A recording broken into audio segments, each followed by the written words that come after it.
Good Friday morning, everyone. Welcome to Tomcat on the Tube. We're going to talk some bye-week Auburn football here for a little bit. Before we get started, this message is brought to you by the re-elect LaDon Townsend, because together we can make a difference for District 4. Absolutely. I'm going to tell you a little secret about LaDon. Coming home, the stop ahead sign has grown. The bushes have grown. LaDon can't be everywhere in one place at one time. One little text to LaDon, crew come out, cleaned that stop ahead sign up, and boom. Paid for by friends of LaDon Townsend, 2745 Maples Road, Lester, Alabama, 35647. Now, let's get into some Tiger recruiting and midseason Tiger performance reviews, okay?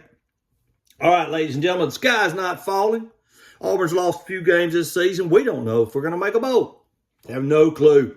But you know what we are doing? We're putting together a jam-up recruiting class, and I am going to give you some facts and figures right off the bat here before I get to the really good news.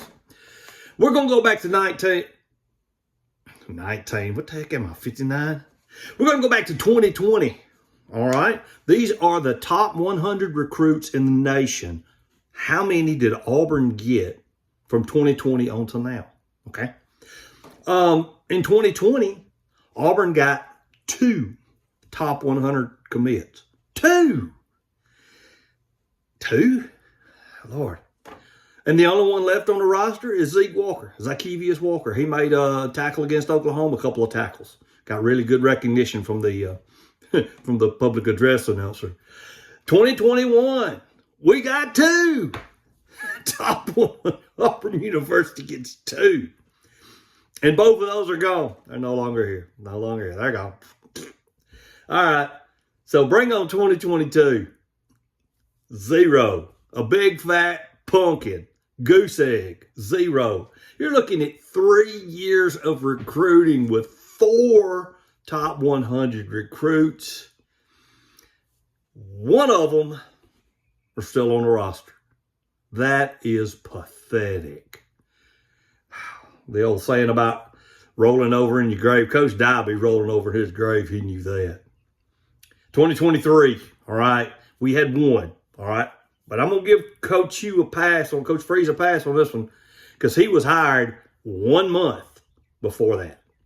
He had to dig. He had to go in the portal. He had to work hard on that class right there. So what are we looking at here? 4 years, 2020 to 2023, 5 top 100 recruiting classes, recruits in 5 years. 5 in 5 years. 2 of them still on the roster. You ain't going to win football games like that. You ain't going to do it. And when you go in the portal, a lot of times it's hit and miss. And that's what Coach Freeze has had to do. He's had to go and report into the transfer portal people, offensive linemen, linebackers, defensive end, defensive line. Oh, my goodness gracious. Here's where we are now. 2024. 1 season. 5 top 100. That is as many as we have had in the previous 4 years in 1 year. And guess what we got coming up in the year 2025 committed to the Tigers right now? I'm sorry, ladies and gentlemen, I got to get to the second hand here. 7 top 100 recruits is in this class right here. Now we're getting somewhere. Patience. The sky's not falling. The program's not dying. Everything's going to be okay. Bonus. 4 of our true freshmen are getting significant playing time. I don't have to keep looking back over my shoulder here. We've got 2 freshmen All-American midseason from this last year's recruit. True freshmen playing on Auburn defense right now. Malik Blockton, defensive lineman, freshman All-American. Caleb Harris, former 3-star. I don't even think he was in the top 100. Freshman All-American. We got two more. This is one of the dudes been showing out the last couple of weeks against Oklahoma and against Georgia. Number 16, DeMarcus Riddick. And always keep an eye on 23, Jay Crawford. These are true freshmen. I don't know if they're 17 or not, but they're true freshmen. Sky's not falling. The program's going to be fine. This year, we're taking lumps. All right, let's talk about taking lumps this year. I've mentioned earlier that Hugh had a thinking process of whether to take a portal quarterback, how much to spend on a portal quarterback this past offseason. Peyton Thorne had some good games last year. He had some terrible games, but he had some good games. Good games against Georgia, good games against Alabama, whatever. So you've got him on the roster. But you've got recruits that you've got to bring in. You've got to bring in top 100 recruits. They're folks that you're recruiting right now. So I'm guessing this is what Coach Freeze is thinking. It's what I would be. This is what Tomcat's thinking, all right? If I'm recruiting, I've got Peyton. He's a solid quarterback. Am I going to spend $1.5 million on a transfer quarterback? I've got one already here. He's capable, or he was last year. I've got Hank. I've got Walker. That's in the recruiting class. That's a sophomore, a redshirt freshman, and a true freshman coming in. All right? It's 3 quarterbacks on scholarship there. Do I spend $1.5 million on another quarterback when we are courting players like Julian Lewis? We're courting KJ Lacey. Julian Lewis commit to USC. KJ Lacey commits to Texas. Deuce Knight is also who we're courting, and he's committed to Notre Dame. All of these are local kids. Deuce out of Lucedale, Julian out of Georgia, and I believe KJ Lacey's out of Alabama. 3 possible flips that we're talking to.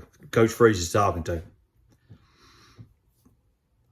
If I'm Coach Freeze, I'm going to do the same thing. I'm going to roll with what I got. I ain't wasting that money. I ain't spending that money on a big high-name quarterback to come in here. I'm putting my money on the future.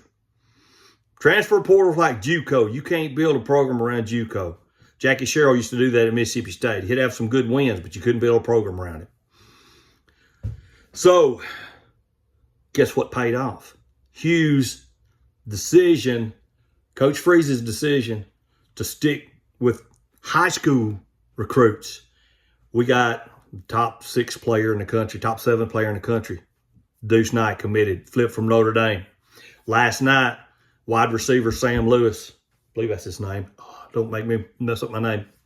Committed, flipped from Georgia Tech, 6'3", 190 pounds. He's only a 3-star. Who cares about the stars? Georgia wants him. Tennessee wants him. A&M, they all want him. Auburn got him. Stick with us, stick with us, fans, friends. Stick with us. Outlive cancer. Bruce Pearl supports that. I support that. 3 shirts supporting Outlive. All right, ladies and gentlemen, there's my show. It's bye week. Smoke some meat. Have some fun. Watch some football. No pressure. Auburn's not going to lose this week. Ha! That's a joke. It's a joke. We're going to win next week. Remember, re-elect LaDon Townsend, Commissioner of District 4. Together, we can make a difference. If you vote a straight Democratic ticket, be sure you shade in the egg beside LaDon's name. If you vote straight Republican, same thing. Shade in the egg. You can vote straight tickets and still vote LaDon. LaDon's independent. We know why. Everybody knows why. LaDon's independent. Sign in that name. Shade in that egg. We want LaDon back in here. Anybody you can call because you've got a stop ahead sign 150, 200 yards away from a dead stop that the road does not continue. You just go into my uncle's field. We don't want to tear down uncle's fence. LaDon, his crew cleaned out that sign. I can see it from a half a mile away. on the road yesterday. I'm like, good job, LaDon. Appreciate that. This message is paid for by friends of LaDon Townsend, 27485 Maples Road, Lester, Alabama, 35647. Ladies and gentlemen, the future is bright on the plains. Growing pains first, though. Press the like and subscribe button. Tomcat on the tube. It's free, no charge. Keep up with these updates. I don't have a lot of totally inside. I got a few sources, but not totally. I'm not in the know. But press my like and subscribe button. We're going to talk some basketball in the future, too. Basketball team has got a chance to be smoking hot. I'm working on hoping to try to get some tickets, some media passes to Cameron Indoor in Durham, North Carolina. I don't know how that'll go, but I'm trying. Tomcat's trying for you, ladies and gentlemen. War Eagle, I'm out of here.